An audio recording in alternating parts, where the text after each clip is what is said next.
Assalamualaikum warahmatullahi wabarakatuh. Halo gengs, jumpa lagi bersama Michan di channel Kisah Misteri. Kali ini Michan akan menceritakan kisah misteri yang berjudul Istriku yang Selingkuh dengan Jin.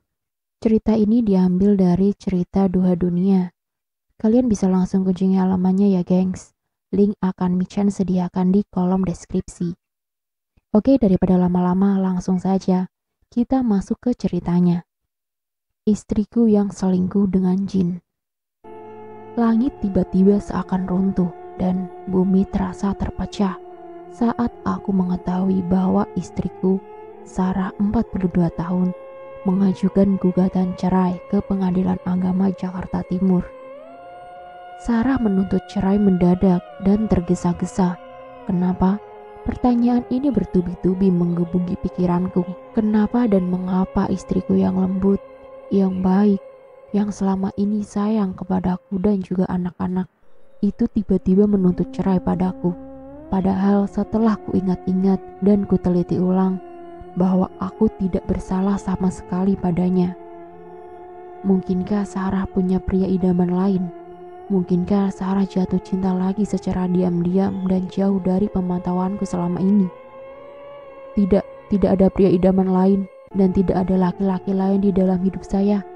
Tapi saya tidak nyaman lagi bersamamu. Saya tidak senang lagi menjadi istrimu. Dan aku harus berpisah darimu dan hidup sendiri, entah di mana. Kuasailah rumah ini dan uruslah anak-anak dengan baik. Aku akan pergi dan jangan kau cari kemana dan di mana aku nanti.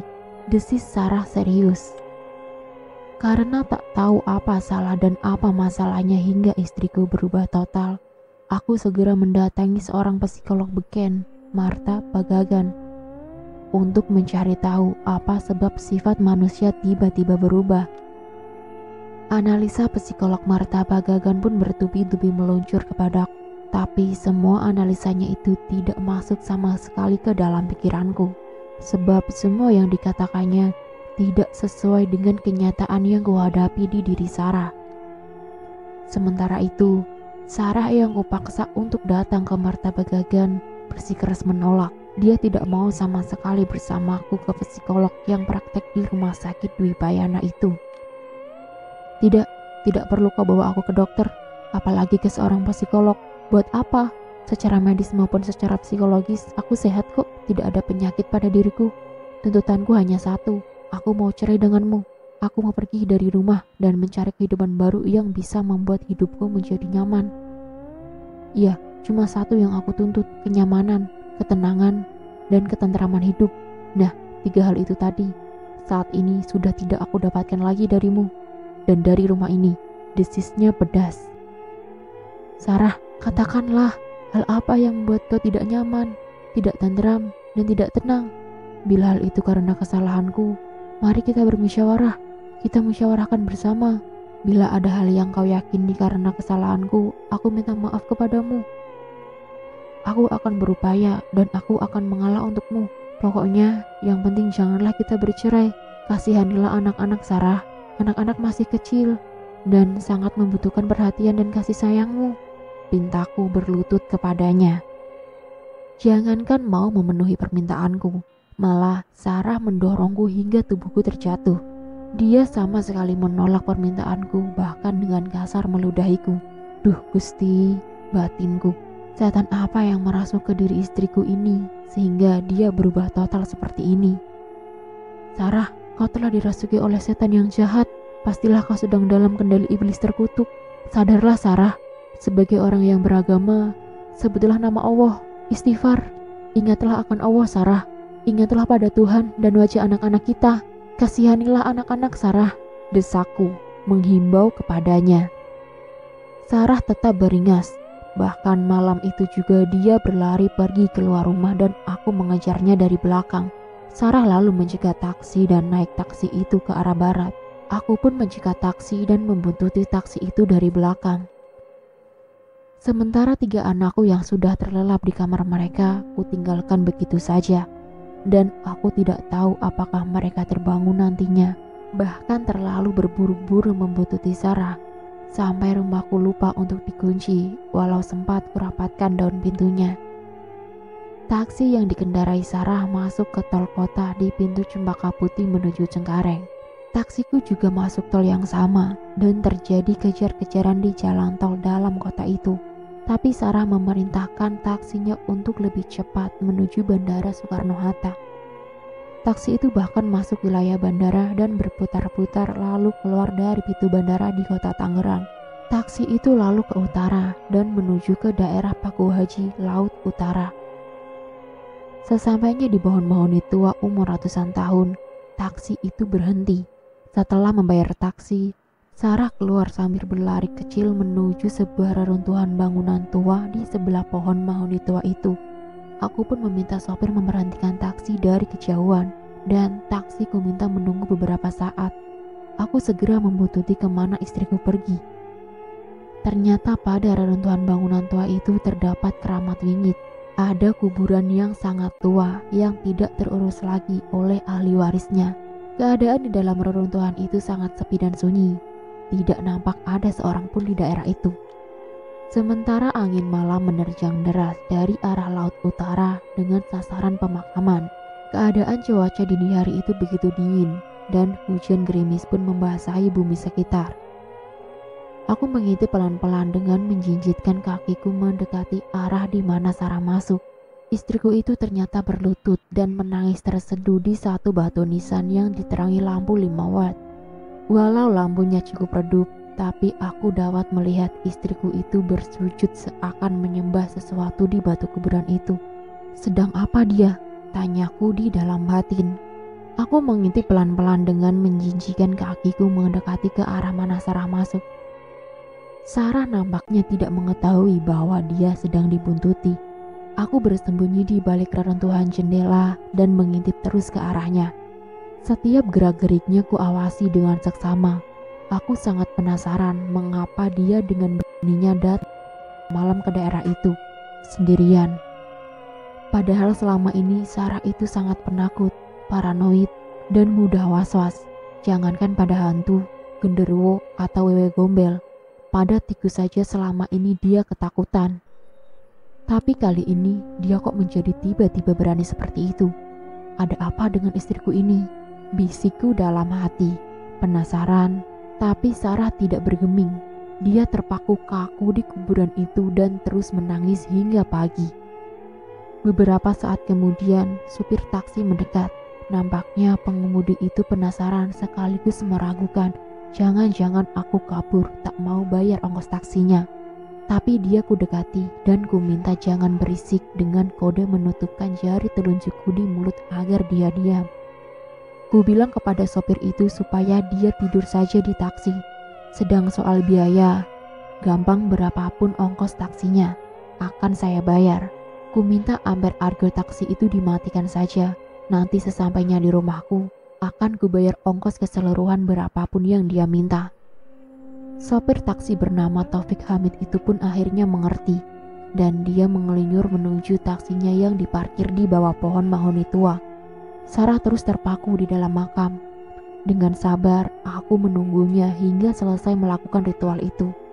Pada pukul 04 menjelang subuh, tiba-tiba dari tengah kuburan keluar asap tebal warna hitam yang menumpuk di tubuh Sarah. Duh Gusti, beberapa saat kemudian, dalam hitungan detik, asap itu berubah wujud seperti manusia yang bertubuh tinggi besar dan hitam. Wajah sosok itu terlihat olehku bertaring panjang, matanya bulat dan kupingnya bercabang dua. Dengan refleks, aku mengucapkan astagfirullahaladzim dan berkomat kamit mengucap zikir Allahu Akbar, Subhanallah, dan semua doa-doa yang bisa kuucap. Jantungku berdetak hebat dan tubuhku merinding karena terguncang keadaan itu. Sarah lalu mencium kaki makhluk itu yang mirip kaki orang hutan dan makin keras menangis. Dengan dorongan batin tersedak, impulsif, aku segera mendekati dan berteriak menyebut nama Allah. Allah, Allah, Allahu Akbar. Aku memohon pertolongan Allah untuk menyelamatkan Sarah dan aku. Alhamdulillah, Allah dengan cepat menolong kami. Setidaknya aku di pagi buta itu. Makhluk itu langsung kembali menjadi asap dan masuk ke dalam kuburan. Sementara itu, Sarah tidak lagi menangis. dan aku menggendongnya menuju taksi. Tubuh Sarah sangat lemas dan lunglai seperti tak berdarah lagi. Taufik si sopir taksi itu menolongku mengangkat istriku dan meletakkannya dalam gendonganku di jok belakang. Taksiku minta dipacu cepat menuju rumahku di Rawamangun, Jakarta Timur. Dengan kecepatan rata-rata 100 km per jam, Taufik dengan tangkas mengendalikan taksinya hingga sampai di rumah kurang dari 1 jam. Taufik dengan tangkas turun membantu dan aku membuka pintu yang kebetulan memang gampang karena tidak terkunci. Sesampainya di dalam, di ruang tamu, aku melihat 3 anakku menangis terguncang di ruang tamu. Mereka terbangun sekitar pukul 2 tadi dan bingung mencari kami berdua. Tapi begitu melihat ibu mereka digendong dan dalam keadaan lemas, mereka bertiga menjerit. "Kenapa mama, Pak? Kenapa mama?" tanya Ika, anakku tertua yang berumur 10 tahun. Sedangkan Mary, anakku yang berumur 7 tahun dan duduk di kelas 2 SD, hanya menangis dan tubuhnya menggigil karena terguncang melihat keadaan ibunya. Sedangkan Dika yang masih di TK kelas 0 kecil, umur 4 tahun, menangis keras karena ketakutan. Sopir taksi Taufik Hamid nampak perhatian betul akan masalah kami ini. Dia meminta anak tertuaku, Ika, untuk mengambil air putih di belakang dan Ika membantunya. Lalu Taufik Hamid menjambi-jambi air itu, lalu meminta maaf kepadaku untuk membasuh wajah istriku yang pingsan. Dalam hitungan detik setelah Taufik Hamid mengusapkan air jambi-jambi itu, istriku, Sarah, langsung siuman dan seperti orang yang baru terbangun dari tidur dan bermimpi. Diam-diam, Taufik Hamid yang tamatan pesantren tapi gagal jadi kiai itu mempunyai ilmu kanuragan dan mampu melihat sesuatu yang goib, makhluk halus yang tidak terlihat oleh siapapun. Taufik menyebut bahwa di kuburan tua Paku Haji tadi, istriku bertemu dengan jin penghuni pemakaman tua itu dan mereka berpacaran. "Maaf Pak, saya sudah tahu sejak di pemakaman tadi bahwa ibu bertemu dengan bangsa jin yang jadi kekasihnya itu. Jin itu berjenis jin tomang, tubuhnya bisa sangat besar dan tinggi. Jin tomang itu bisa setinggi Tugu Monas dan tubuhnya sebesar gunung. Tapi Pak, saya tidak mau sok tahu dan ikut campur di dalam pemakaman tadi karena saya berpikir bahwa Bapak pastilah mampu karena Bapak orang yang taat beribadah dan rajin berzikir. Sikiran Bapak itu sangat dalam dan saya yakin Bapak selalu dalam perlindungan Allah. Sekarang ini kita mesti berdua secara bersama-sama menolong ibu keluar dari permasalahan ini," terang Taufik Hamid kepadaku, berbisik-bisik. Aku menerima semua usul dan saran Taufik yang berbasis ilmu al-hikmah itu. Dengan bersama-sama kami melakukan zikir dan berdoa bersama setelah sholat subuh berjamaah. Anak-anak menjaga ibu mereka yang masih terbaring lesu di ruang depan. Sedangkan Ika terus memijit kaki mamanya yang masih terasa dingin dengan balsem. Pukul 06 saat matahari mulai mencorong ke timur, tiba-tiba Sarah meronta-ronta, membantingkan dirinya ke dinding. Bantingan dirinya itu begitu kuat sehingga kami menjadi panik.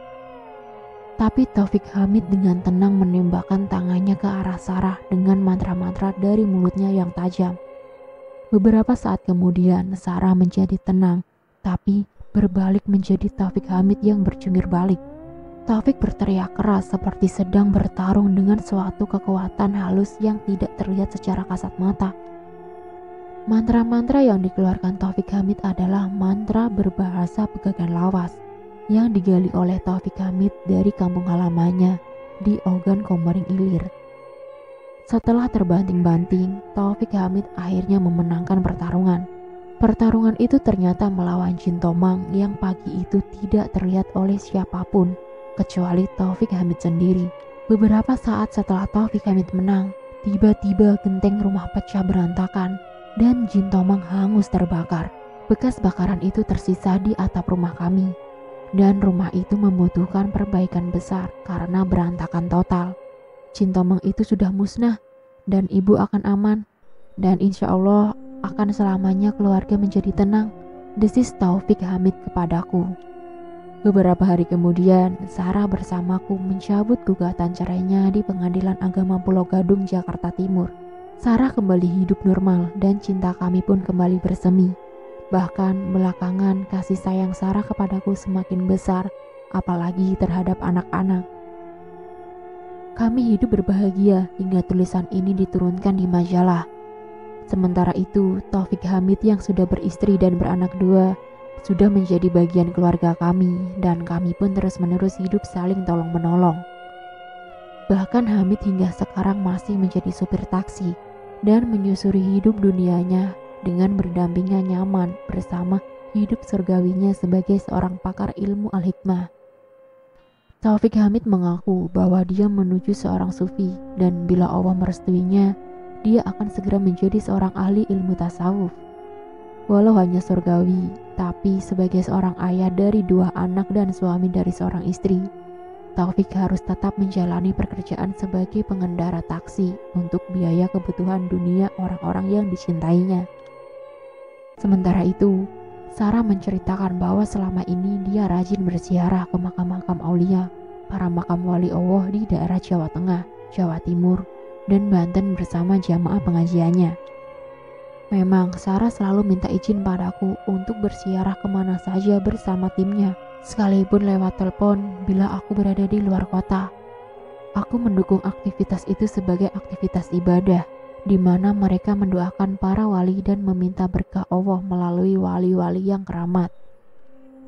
Tapi sayang, di antara sekian makam yang didatangi, ternyata ada satu makam yang ternyata bukan makam wali Allah. Makam yang didatanginya terakhir ternyata makam orang biasa, yang ternyata semasa hidupnya adalah seorang pelaut asal Iran yang terdampar di laut utara Pulau Jawa. Karena makam itu dari abad 16 lalu dibangun dengan permanen, maka warga meyakini bahwa makam itu adalah makam wali Allah. Maka itu, jin jahat masih bisa bersemayam di situ, dan saat istriku datang ke sana, dia jatuh cinta dan memilih istriku menjadi kekasih selingkuhannya. Sedangkan makam wali Allah asli tidak akan dihuni oleh jin jahat. Jin yang ada memang banyak di makam wali, tapi semuanya jin muslim yang terus berzikir kepada Allah dan mendoakan pemakaman aulia yang dijaganya. Jin jahat dan kafir, kata Taufik Hamid, diharamkan oleh Allah untuk menghuni pemakaman para aulia dan wali-wali Allah. Saat ini Sarah, istriku, banyak di rumah, namun pengajian malam Jumat yang biasa dilakukan tetap dijalani dan aku agak menjadi trauma untuk mengizinkannya ke makam-makam keramat. Taufik Hamid menasehatkan kepada istriku bahwa mendoakan wali-wali Allah tidak mesti harus datang ke makamnya. Doakan saja dari rumah dengan setulus dan sepenuh hati. Insya Allah doa itu akan sampai kepada para wali Allah yang dituju. Sebut saja semua nama wali yang akan didoakan, dan Allah Subhanahu wa Ta'ala Maha mengetahui dan maklum adanya. Sama juga seperti kita mengirim doa untuk Rasulullah Muhammad SAW dan keturunannya, yang kita sebut di setiap kali berdoa, dan insya Allah bila Tuhan mengizinkan, maka doa itu sampai kepada baginda junjungan kita, dan refleksinya lambat atau cepat akan kita rasakan. Pesan Taufik Hamid kepada Sarah, istriku tercinta. Dan selesai. Ya, dan itulah akhir dari cerita yang berjudul Istriku Selingkuh dengan Jin. Terima kasih Michan ucapkan untuk kalian yang sudah mau menonton video kali ini. Dan tak lupa Michan ingatkan untuk tekan tombol like, comment, share, dan subscribe ya gengs. Dan tekan juga tombol lonceng untuk mengaktifkan notifikasi cerita yang selanjutnya. Bye-bye. Wassalamualaikum warahmatullahi wabarakatuh.